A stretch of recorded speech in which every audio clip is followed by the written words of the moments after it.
तर राहुल गांधींनी बोगस मतदार यादीचा आरोप केल्यानंतर महाराष्ट्र निवडणूक आयोगाने राहुल गांधींना पत्र लिहिलेलं आहे।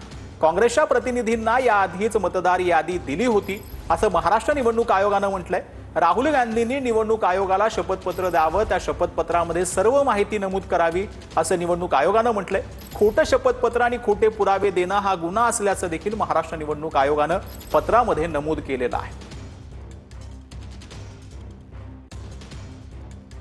तर महाराष्ट्र निवडणूक आयोगाने राहुल गांधींना पत्र लिहिलंय, त्याच्यामध्ये काय त्यांनी म्हटलेलं आहे ते आपण ग्राफिक्सच्या माध्यमातून समजून घेऊयात। काँग्रेसच्या प्रतिनिधींना याआधीच मतदार यादी दिली आहे असं महाराष्ट्र निवडणूक आयोगाने सांगितलंय।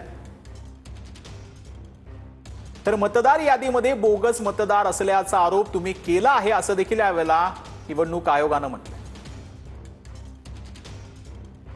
राहुल गांधींनी निवडणूक आयोगाला एक शपथपत्र लिहून द्यावं अशी विनंती देखील या पत्रामध्ये निवडणूक आयोगाकडून करण्यात आली आहे। पुढील कारवाईसाठी त्या शपथपत्रामध्ये बोगस मतदारांचं नाव नमूद करावं असं देखील या पत्रामध्ये सांगण्यात आलेलं आहे। तर खोटं शपथपत्र देणं हा कलम 31 अनुसार गुन्हा आहे असं देखील यामध्ये निवडणूक आयोगाने स्पष्ट केलंय।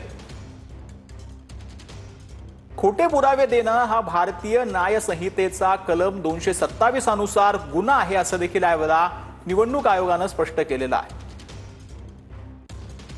तर तुम्ही स्वतः त्या संबंधित मतदारसंघाचे मतदार आहात की नाही हे सुद्धा नमूद करावं असं देखील यावेळेला निवडणूक आयोगाने सांगितलंय। को गहराई से देखना नहीं चाहते, फिर राहुल गांधी को कहते हैं कि एफिडेविट फाइल करें और उस प्रोसीजर से जबकि वो क्लेम हो ही नहीं सकता कि वो 30 दिन में करना है। वो 30 दिन तो कई सालों में बीत गए।